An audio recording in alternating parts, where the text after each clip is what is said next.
요한복음 5장 1절에서 15절 말씀입니다. 저와 여러분이 한 절씩 교독하도록 하겠습니다. 그 후에 유대인의 명절이 되어 예수께서 예루살렘에 올라가시니라.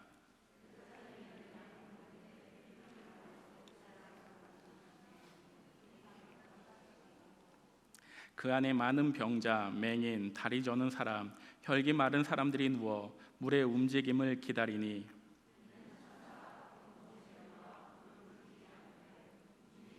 먼저 들어가는 자는 어떤 병에 걸렸든지 낫게 되밀어라. 거기 38회 된 병자가 있더라. 병이 벌써 오래된 줄 아시고 이르시되 내가 낫고자 하느냐. 병자가 대답하되 주여, 물이 움직일 때에 나를 못에 넣어주는 사람이 없어 내가 가는 동안에 다른 사람이 먼저 내려가나이다. 내 자리를 들고 걸어가라 하시니 그 사람이 곧 나아서 자리를 들고 걸어가니라. 이날은 안식일이니 그들이 병 나은 사람에게 이르되 내가 자리를 들고 가는 것이 옳지 아니하니라. 대답하되 나를 낫게 한 그가 자리를 들고 걸어가라 하더라 하니 너에게 자리를 들고 걸어가라 한 사람이 누구냐 하되 고침을 받은 사람은 그가 누구인지 알지 못하니 이는 거기 사람이 많음으로 예수께서 이미 피하셨음이라. 예수께서 성전에서 그 사람을 만나 이르시되 보라, 내가 나았으니 더 심한 것이 생기지 않게 다시는 죄를 범하지 말라 하시니 함께 읽겠습니다. 그 사람이 유대인들에게 가서 자기를 고친 이는 예수라 하니라. 아멘. 안녕하세요. 저는 명지에 있는 롯데아파트와 엘크루 그리고 다대 롯데를 담당하고 있는 충성마을의 김현 목사입니다. 이 시간 저는 여러분들과 함께 요한복음의 말씀을 들어 내가 낫고자 하느냐라는 주제로 함께 말씀을 나누려고 합니다.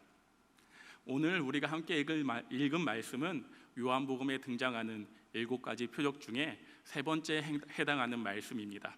표적은 단순히 어떤 기적적인 놀라운 사건만을 이야기하는 것이 아니라 그 사건을 이룬 주체 그리고 그 사건이 가리키고 있는 바가 무엇인지 그 의미를 깨닫는 것이 중요합니다.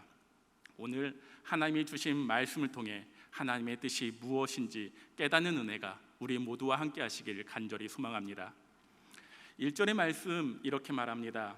그 후에 유대인의 명절이 되어 예수께서 예루살렘에 올라가시니라. 유대인의 명절이 되었습니다. 그리고 예수님께서 예루살렘에 올라가셨습니다. 이 명절이 구체적으로 어떤 명절인지 성경에 명시되어 있지 않습니다. 그러다 보니 우리는 이스라엘의 여러 명절 중에서 추측하게 되는데 1절 말씀을 보면 마치 예수님께서 명절이 되었기 때문에 예루살렘에 올라가실 수밖에 없었다라는 인상을 우리에게 주고 있습니다. 그렇다면 이 명절은 유월절, 오순절, 장막절이라고 하는 유대인의 3대 명절 중에 하나일 것입니다. 왜냐하면 앞서 언급한 명절들은 유대인 남자들이라면 반드시 예루살렘에 순례하도록 율법이 규정하고 있고 남자들이 참여해야 되는 의무를 가지고 있기 때문입니다. 그리고 복음서를 살펴보면 예수님께서 유월절에 장막절에 예루살렘에 올라가셨다라는 기록이 있기 때문에 이 역시 유대인들의 3대 절기 중에 하나일 거라고 생각을 합니다. 오늘 성경에 언급된 날이 유대인의 어떤 명절인지 우리는 정확하게 알 수 없지만 하나는 분명합니다. 이 날은 안식일입니다. 9절이 안식일이라고 말하고 있습니다. 유대인들의 3대 명절 중 하루이며 안식일인 이때 예수님께서 예루살렘 북쪽에 있는 성곽 그리고 그곳에 있는 양문이라고 하는 양문 곁 베데스다 못에 가셨습니다. 양문은 양의 문이라 불리우는 곳으로 하나님께 제사를 드리기 위해 사람들이 양을 데리고 그 문으로 들어가 성전까지 나아갔던 문입니다.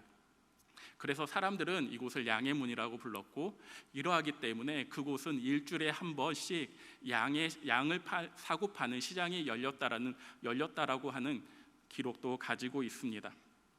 양문은 바벨론의 왕 느부갓네살 왕의 침략에 의해서 무너졌었습니다. 그런데 느헤미야가 3차 귀환일 때 함께 온 유대인들, 그 중에서 대제사장 엘리야십과 그의 형제 제사장들이 재건을 담당했던 분이 양문입니다.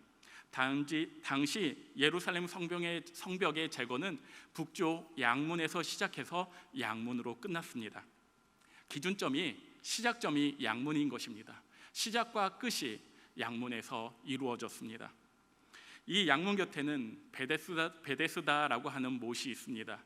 말이 못이지 작은 연못이 아니라 그 주변에 5개의 행각, 그러니까 지붕과 기둥으로 이루어진, 우리나라로 치면 정자가 주변에 5개나 있을 정도로 큰 규모를 자랑합니다.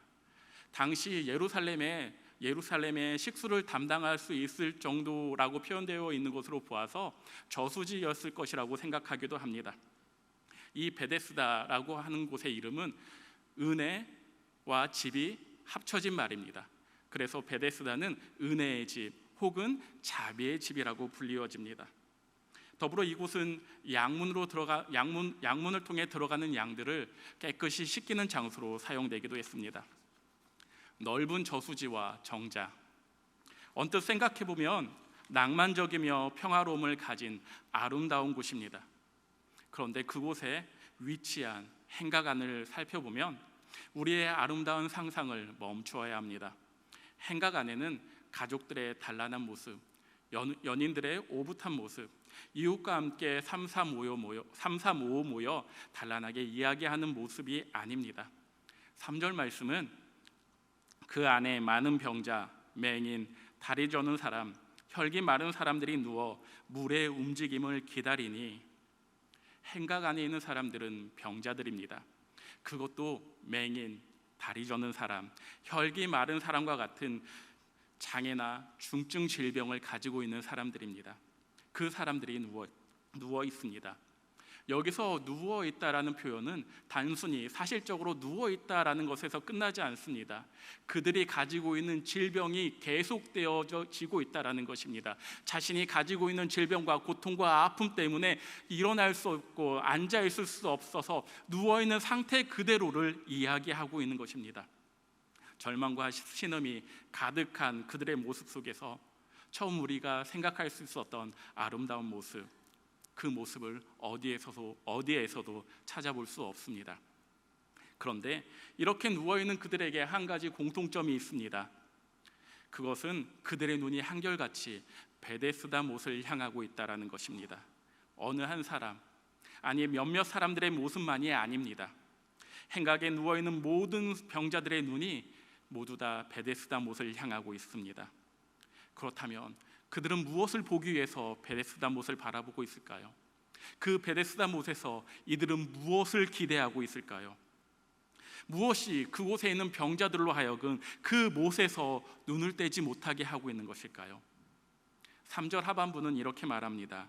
물의 움직임을 기다리니, 물의 움직임을 기다리고 있습니다. 그렇다면 우리는 여기서 다시 한번 묻게 됩니다. 왜 물의 움직임을 기다립니까? 그게 대체 뭔데요? 이 우구심에 대해 4절은 이렇게 말합니다. 이는 천사가 가끔 못에 내려와 물을 움직이게 하는데 움직인 후에 먼저 들어가는 자는 어떤 병에 걸렸든지 낫게 되밀어라. 병자들의 눈이 모두 다 베데스다 못을 향하고 있는 이유는 못에 들어가기 위해서입니다. 아니 더 정확하게는 병 고침 받기 위해서 그 베데스다 못을 바라보고 있습니다. 3절 후반부부터 4절 말씀, 그 가로 안에 있는 말씀은 좀 어려운 말입니다. 초기 사본, 성경의 초기 사본에는 이 부분이 들어가 있지 않습니다. 후기 사본에 이 부분이 들어가 있습니다. 그러다 보니까 우리말로 번역된 어떤 성경에는 이 3절 후반부와 4절 말씀이 기록되어 있는가 하면 어떤 성경책에는 이 부분이 빠져 있습니다. 그런데 이 부분이 들어간 것이 잘못된 것이냐? 그렇지 않습니다. 이 부분이 들어가 있음으로 말미암아 7절 말씀이 이해가 되어집니다. 7절은 이렇게 말합니다. 병자가 대답하되 주여 물이 움직일 때 나를 못에 넣어주는 사람이 없어 내가 가는 동안에 다른 사람이 먼저 내려가나이다. 물에 들어가는데 왜 들어가느냐라는 설명이 없기 때문입니다. 이 부분을 3절 후반부와 4절 말씀이 없으면 7절의 말씀은 수수께끼가 되어버립니다. 난해한 구절이 되고 무엇으로도 답을 찾을 수 없는 구절이 되어버리는 것입니다. 그래서 학자들은 이 7절 말씀을 위해서 3절 후반부와 4절 말씀이 여기에 기록되었고, 그래서 7절 말씀을 설명하고 있다라고 말합니다. 천사가 물을 움직이는 것은 미신적인 요소, 천사가 물을 움직여서 병고침 받는다라는 것은 미신적인 요소를 가지고 있습니다. 당시 베데스다 못은 간헐천, 다시 말해서 일정한 간격으로 온천물이 솟아오르는 곳이었습니다. 사람들은 이 모습을 천사가 움직였다라고 표현했습니다. 어떤 사람이 우연히 온천이 분출되는 그 순간 못에 들어갔다가 병고침을 받았습니다. 병이 나은 것이 계기가 되어서 베데스다 못에 대한 소문이 사람들에게 퍼져갔습니다. 마치 우리나라에도 어떤 온천물이 피부병에 좋다더라 라는 말이 사람들의 입에 입을 물어서 소문이 나는 것처럼, 이 베데스다 못에 대한 소문이 수많은 사람들, 예루살렘에 있는 사람들, 그리고 이스라엘에 있는 사람들에게 퍼져나갔습니다. 어떤 곳이 치료의 성소로 인식되고 나면 그 전통을 멈추는 것이 쉽지 않습니다. 사람들은 베데스다 못에 가끔씩 천사가 내려와 물을 휘젓는데, 그때 제일 먼저 물에 접촉하는 사람이 병 고침을 받는다라고 이해했습니다. 아니, 믿었습니다. 성경은 행각에 모여있는 사람들이 맹인, 다리 저는 사람, 혈기 마른 사람은 사지가 마르고 마비되어서 움직일 수 없는, 제대로 움직이지 못하는 사람을 말합니다. 다리 저는 사람, 혈기 마른 사람들이 있었다라고 말합니다. 일반적인 병, 치료가 가능한 병이 아닙니다. 당시의 의술로는 고칠 수 없는 병, 불치의 병을 가지고 있는 사람들이 이곳에 모여 있습니다. 잃어버린 건강을 인간의 방법으로는 고칠 수 없는 병 또는 육체의 상태를 회복할 수 있다는 소문을 듣게 된 사람들이 하나 둘 이곳에 모이게 되었습니다. 그리고 지금의 모습을 이루게 된 것이죠. 그들의 마음에는 가장 먼저 물에 들어가 내 병 고침을 받겠다라는 바람이 있습니다. 여러분, 베데스다 못을 바라보는 이들의 간절한 마음이 느껴지십니까? 이해되십니까? 여러분들이 병에 걸려 그 어떤 의술로도 약으로도 고칠 수 없는데, 어느 날 한 사람이 다가와서 그 병 이 약초 먹으면, 이 약 먹으면 나을 수 있어, 나은 사람 내가 봤어 라고 말한다면, 어떤 의사가 이 사람을 고쳤어 라고 하는 말을 들었다면, 아니 나랑 관계없는데 길을 가는데 그 이야기가 나의 귀에 들려왔다라면, 지나가는 사람을 통해서 들려왔다라면 어떻게 하시겠습니까? 그저 흘려보내시겠습니까? 그렇지 않습니다. 그 방법을 찾아갈 것입니다. 그 약을 복용할 것이고 그 의사를 찾아갔을 것입니다. 그리고 그것이 정확하지 않다면 그렇게 말했던 사람을 찾아가서 무엇인지 다시 한번 말해달라고 할 것입니다. 삶에 애착이 없는 사람이라면 모를까, 삶의 애착을 가지고 있는 사람이라면 열 중에 열은 그 방법을, 그 사람을 찾아갑니다. 믿기지 않는다 할지라도 혹시 모르니까 속는 셈 치고 한번 해보자라는 마음으로 무엇이든 할 것입니다.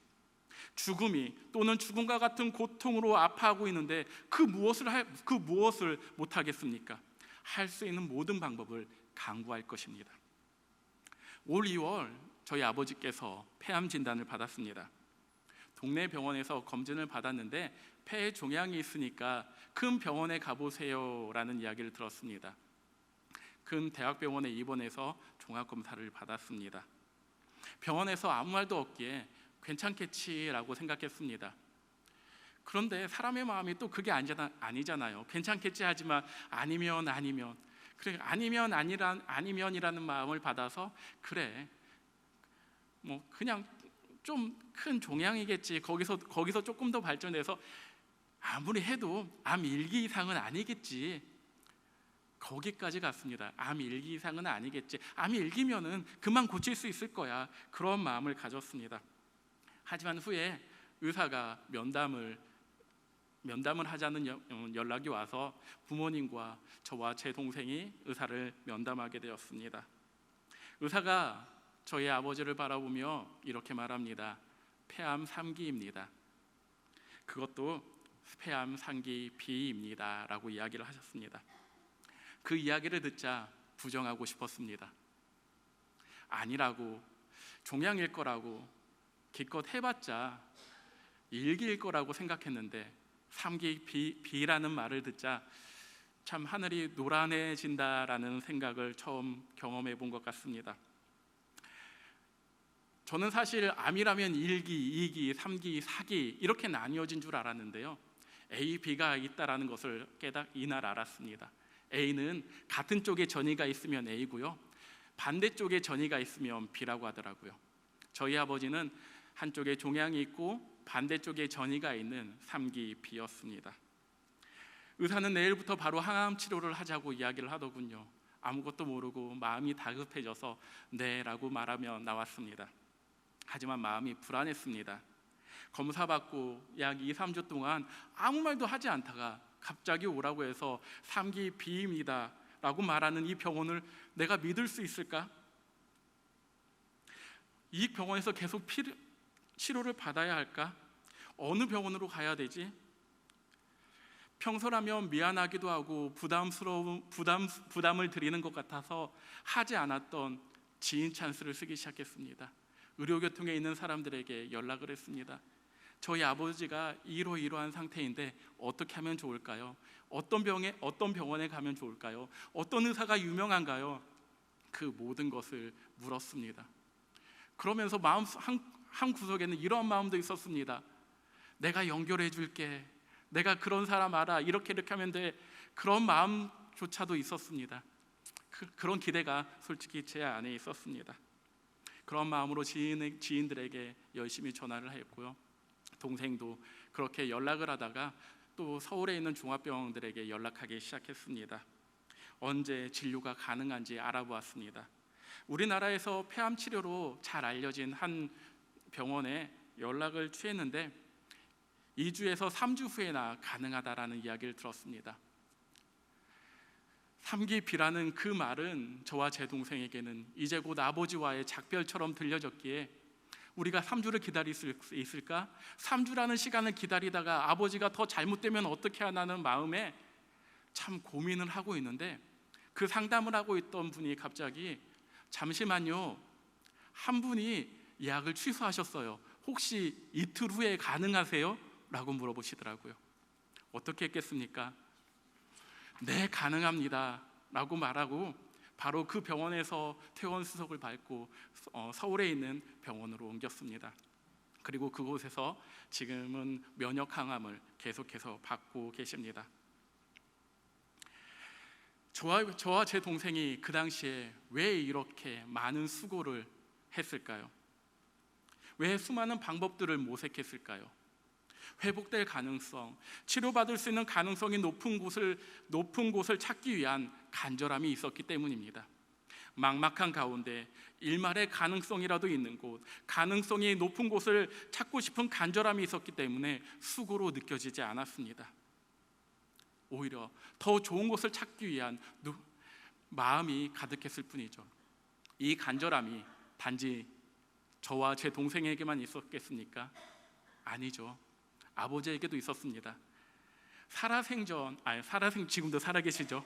지금까지 살아오시면서 담배를 피우시는데 건강을 생각해서 담배를 끊어라라고 하는 수많은 사람들의 말을 단 한 번도 듣지 않았던 아버지가 폐암 3기입니다라는 말을 듣고 담배를 끊으시더라고요. 스스로 식단 조절을 하시더라고요. 그 모습을 보면서 아버지에게도 이런 간절함이 있구나라는 것을 보게 되었습니다. 베데스다 못 행각에 모인 사람들은 이러한 간절함을 가진 사람들입니다. 간절함이 있기에 그들의 유일한 희망인 베데스다 못에서 잠시도 눈을 뗄 수 없습니다. 그들 안에는 고요함과 함께 긴장감이 함께 있습니다.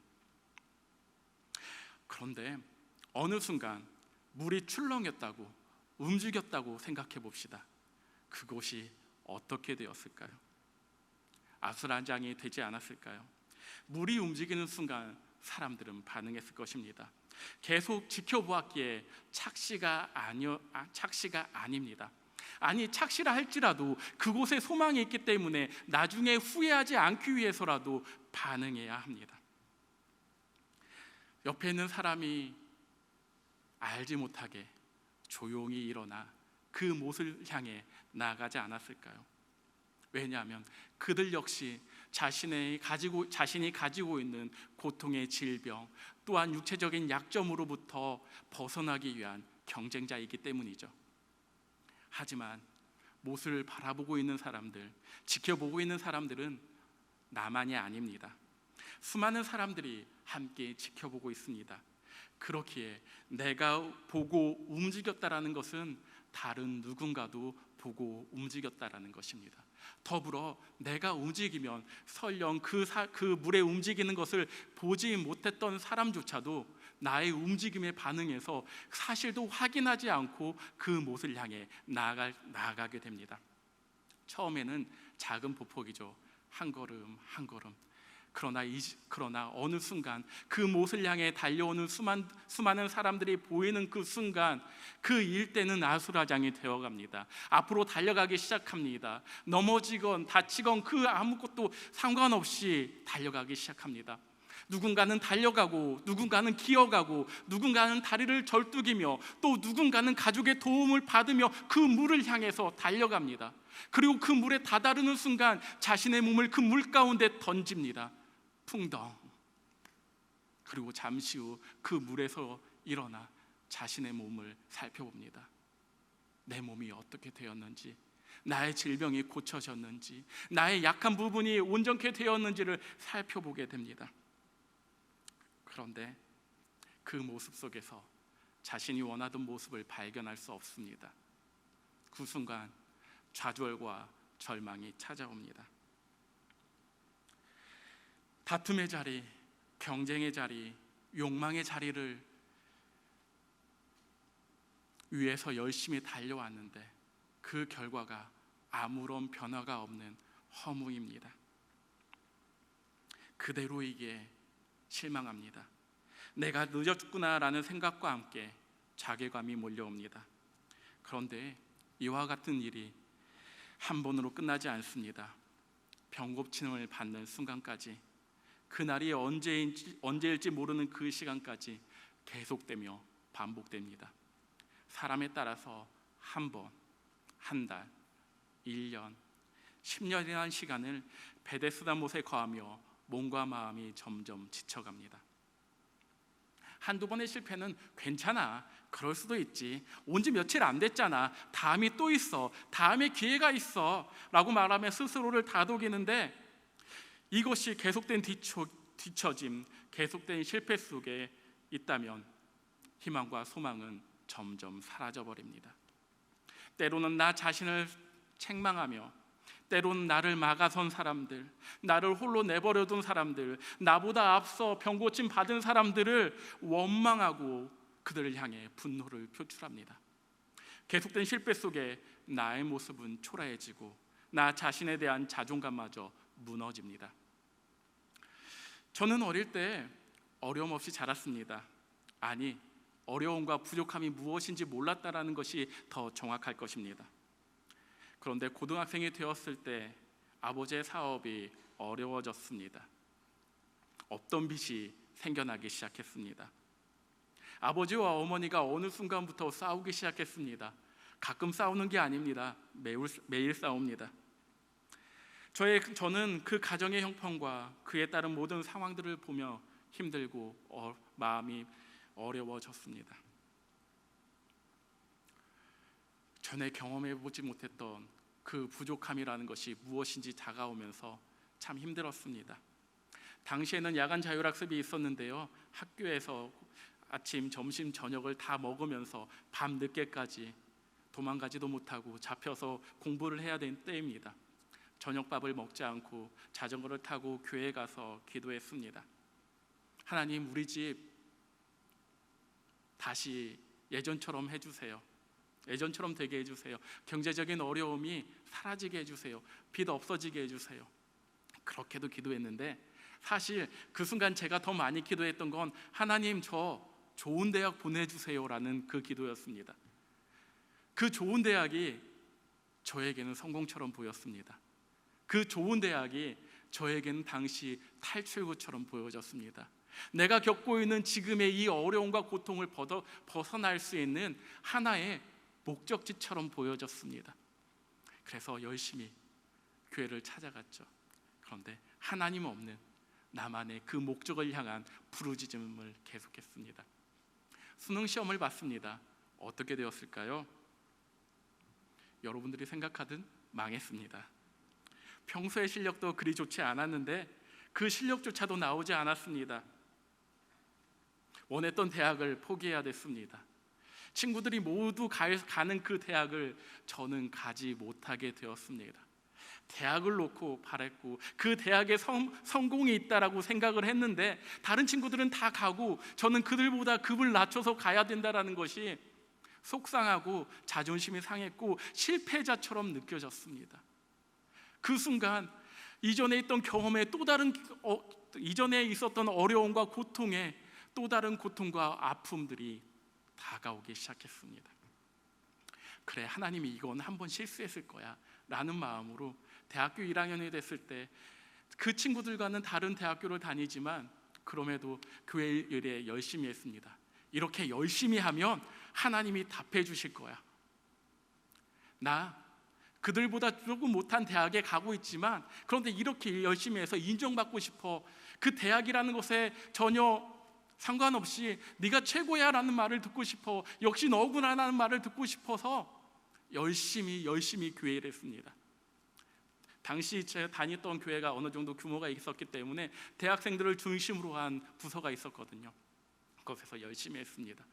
그런데 웬걸요, 열심히 하면 할수록 칭찬은 옆에 있는 친구들이 받더라고요. 그건 제가 느끼는 느낌이었습니다. 실제로 그런 거는 아니겠지만 제가 받는 느낌은 그들은 칭찬받고 저는 소외되는 것 같은 느낌을 받았습니다. 그 고통과 아픔을 벗어나고자 더 열심히 했고 그 목적을 향해 달려갔는데 더 많은 시간을 할애했는데 주어진 것은 더 큰 고통과 아픔이며 실패와 좌절이었습니다. 하나님은 원망했습니다. 대체 나한테 왜 그러냐고. 우리 집도 그렇고 대학도 그렇고 이것마저도 왜 그러시느냐고. 집에서 벽에 머리를 찧어가며 하나님을 원망했던 때가 있습니다. 제가 힘들어했던 모든 이유는 내가 이루고자 하는 소망의 목적을 두었기 때문입니다. 그 목적이 저의 행복을 가져오며 책임져 줄 것이라는 잘못된 생각을 가졌기 때문입니다. 그렇게 그 목적에 가치를 두고 그 목적이 저의 모든 것이 되었으며 이를 위해서라면 남들보다는 나를 더 돌보았습니다. 내가 얻고 싶은 위치, 내가 서고 싶은 자리, 하나님 없이 나 스스로 높임받고자 하는 나의 모습들이었습니다. 그러다 보니 이루고자 하는 그 목적은 저에게 고통이며 절망이고 아픔이며 좌절이었습니다. 행각의 병자들이 더 고통스러운 이유는 베데스다 못이 그들이 얻고자 하는 목적의 통로였고 전부였기 때문입니다. 그 목적을 이루기 위해 오랜 시간을 같은 자리에서 머물렀습니다. 그 물이 나를 회복시키며 나를 행복하게 해줄 것이라고 생각하며 믿었습니다. 그 영광된 순간을 위해 모든 것을 집중했습니다. 그러나 수많은 사람들은 경쟁 속에서 마음에 품었던 희망은 계속된 실패로 인해 절망과 고통으로 변했습니다. 베데스다 못은 그들에게 일종의 희망 고문입니다. 나와 남의 모습을 비교하며 나의 실패에 대한 이유를 찾습니다. 그리고 나 스스로에게 상처를 주며 조금씩 자신을 절망 가운데 몰아갑니다. 베데스다 못을 향한 병자들의 모습, 단지 이들만이 가지고 있는 고통이고 아픔이며 바램이고 소망일까요? 그렇지 않습니다. 우리 역시 그들과 다른 문제를 가지고 있을 뿐 실상은 같은 모습입니다. 단지 육체적으로 그들보다 조금 더 나을 뿐 우리는 우리 나름대로의 고통과 아픔을, 좌절의 이유를 가지고 있습니다. 그리고 또 다른 베데스다 못 곁에서 그 못을 바라보며 우리의 희망을 키워가고 있지 않으십니까? 그 베데스다 못에 들어가면 지금 내가 겪고 있는 이 경제적인 문제를 해결할 수 있을 것 같습니다.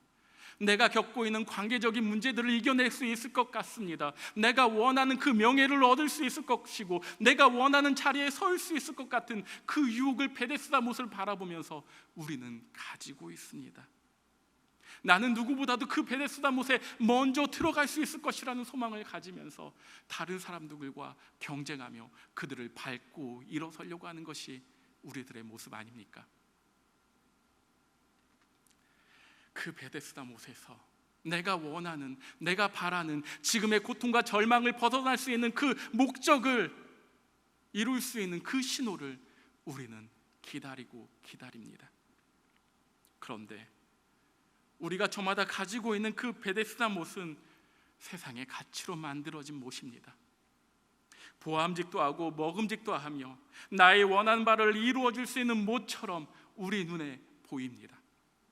세상은 성공이라는 방식을 통해 행복을 소유할 수 있을 것이라고, 아니 행복을 소유할 수 있다라고 우리에게 말합니다.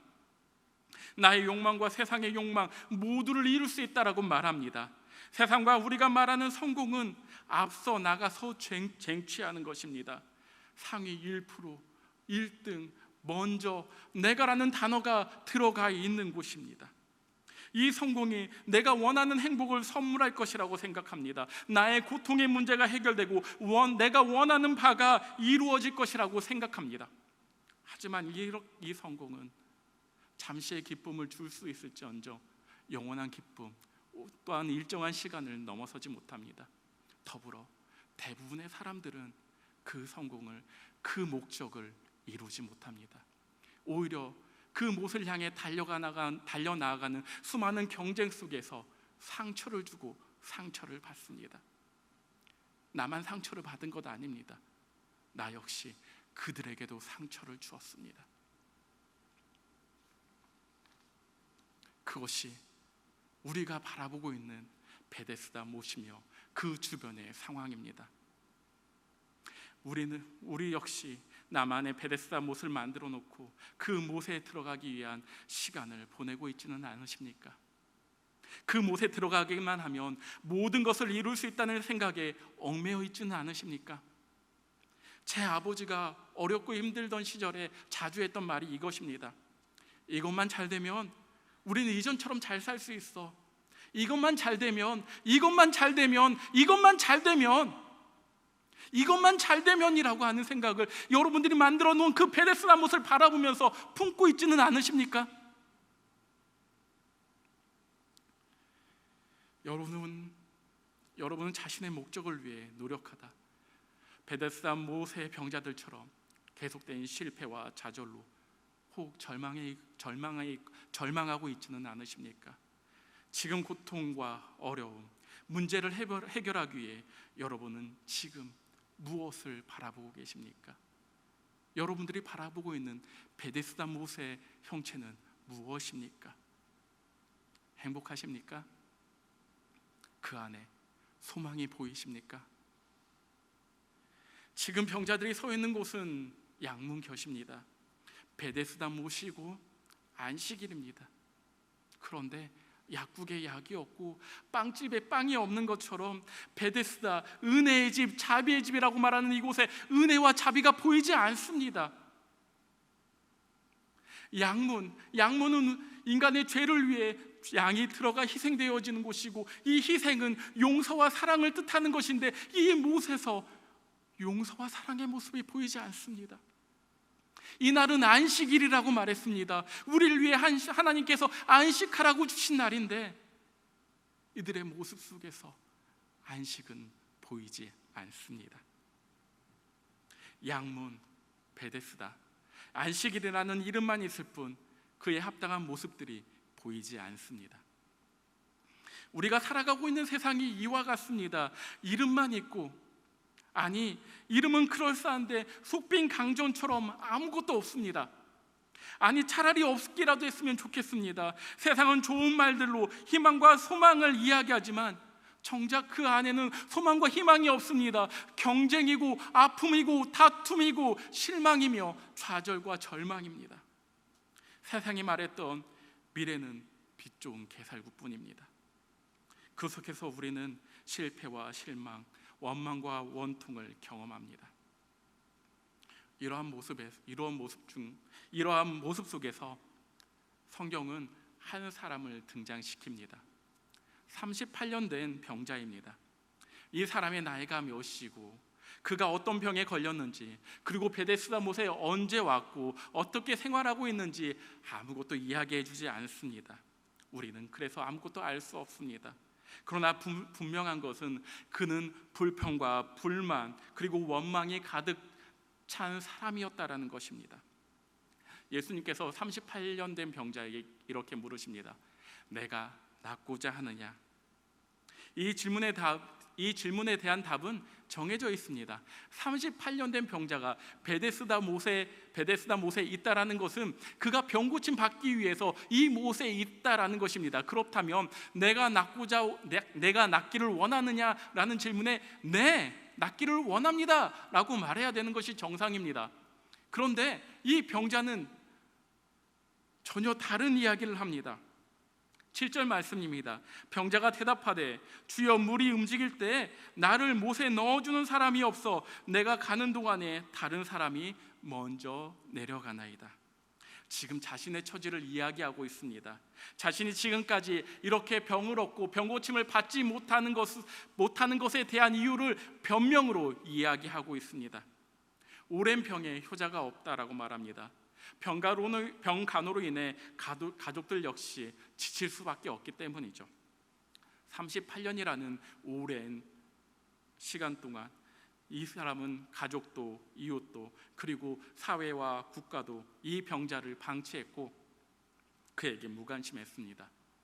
이 38년 된 병자에게 쌓인 것은 자신의 병에 대한 원망도 있지만 동시에 사랑과 사회 그리고 하나님을 향한 분노를 가지고 있습니다. 그 역시 앞서 언급한 베데스다 못의 여타 다른 병자들처럼 절망과 좌절 가운데 실패자의 삶을 살아가고 있습니다. 예수님께서 불평불만으로 가득 찬 38년 된 병자에게 이렇게 말씀하십니다. 일어나 내 자리를 들고 걸어가라. 일어나 내 자리를 들고 걸어가라. 내가 낫기를 원하느냐? 그 질문에 대해 예수님은 답을 듣지 않았습니다. 그럼에도 불구하고 그 병자에게 일어나라, 내 자리를 들어라, 그리고 걸어가라 라고 말합니다. 그러자 그 병자에게 놀라운 일이 발생합니다. 38년 동안 자신의 힘으로 걷지도 못했고 일어서지 못했던 그 사람이 일어나 걷습니다. 자신의 자리를 들고 걸어가기 시작합니다. 그는 예수님의 말씀을 제대로 이해하여 답답한 것도 아니며 어떤 좋은 모습을 보인 것도 아닙니다. 그는 구약의 노아처럼 의인이요 당대 완전한 자가 아닙니다. 그는 욥과 같이 온전하고 정직하여 하나님을 경외하며 악에서 떠난 사람도 아닙니다. 14절에 그 후에 예수께서 성전에서 그 사람을 만나 이르시되 보라, 내가 나았으니 더 심한 것이 생기지 않게 다시는 죄를 범하지 말라 하시니, 이 말씀을 유추해 보았을 때 38년 된 이 병자가 가지고 있는 병은 자신의 죄 때문입니다. 자신의 죄 때문에 얻게 된 이 병인 것입니다. 그렇다면 이 사람은 여타 다른 병자들보다 나은 것이 하나도 없습니다. 이 죄가 원인이라면 이 죄의 해결이 먼저여야겠죠. 우리가 질병을 가지고 있으면 그 질병의 원인을 찾아 그 원인을 없애야 되는 것처럼 죄가 원인이라면 이 죄에 대한 용서가 이루어져야 되는 것입니다. 예수님께서는 아무것도 없는 이 사람에게 와서 그의 죄를 용서해 주시고 그 후에 그의 육체를 고쳐 주셨습니다. 예수님은 수많은 사람들 중에 이 한 사람, 38년 된 이 사람을 보고 오셔서 그의 죄를 용서해 주셨고 그를 고쳐주셨습니다. 아무런 조건 없이 말이죠. 이렇게 38년 된 병자를 찾아오신 것처럼 예수님은 우리를 찾아오셨습니다. 우리가 한 것이 아무것도 없음에도 그 병자를 찾아오신 것처럼 우리를 찾아와 말씀하십니다. 내가 낫기를 원하느냐? 내가 낫기를 원하느냐? 내 고통의 문제를 해결받기를 원하느냐? 내가 고민하며 아파하고 힘들어하고 있는 그 문제가 해결되기를 원하느냐? 그 질문에 여러분은 무엇이라고 답하시겠습니까? 예수님이 어떠한 조건을 보고 우리의 어떠한 반응을 보고 고쳐주시지 않습니다. 38년 된 병자에게 이미 다 이루어주시고 일어나 자리를 들고 걸어가라고 하셨던 것처럼 우리의 죄의 문제, 우리의 고통의 문제를 이미 다 해결하신 다음에 일어나 걸어가자. 힘들었지, 아팠지, 고통스러웠지, 알아. 내가 무엇을 보았는지 너 알아. 그런데 내가 보았던 그 안에 방법이 있었니? 해결책이 있었니? 그 안에서 너는 소망을 발견했니? 그 소망을 경험했니? 아니지. 그런데 내가 너와 함께한 가운데 그 모든 것이 해결돼! 라고 지금 주님은 38년 된 병자에게 이야기하고 계시는 것입니다. 우리가 만든 베데스다라는 그 세상의 가치를 바라보지 말고 오직 예수 그리스도를 바라보라고 말씀하십니다. 이미 주어진 것을 얻으라고 말하십니다. 내가 너한테 이미 주었으니까 너는 거의 일어나서 가지고 걸어가기만 하면 돼 라고 말씀하고 있는 것입니다. 그것이 우리가 해야 될 일입니다. 다른 것 바라보지 마십시오. 다른 것 바라보는 순간 우리에게 느껴지는 것, 우리에게 주어지는 것은 고통이며 절망이고 아픔이며 쓰러짐입니다. 우리는 그 모든 것 가운데 경쟁과 다툼을 경험하게 되고 우리는 스스로에게 아픔을 줍니다. 그리고 스스로 절망에 가게 됩니다. 하나님은 38년 된 병자에게 다가와 말씀하셨던 것처럼 지금 여러분들에게 이야기하십니다. 베데스다 못이 아닌 나를 바라보자. 내가 너의 문제를 다 해결했어. 걸어가면 돼. 걸어가기만 하면 돼. 발을 떼기만 하면 돼. 일어나기만 하면 돼. 베데스다 못을 바라보지 말고 나를 바라봐. 제발 나를 바라봐.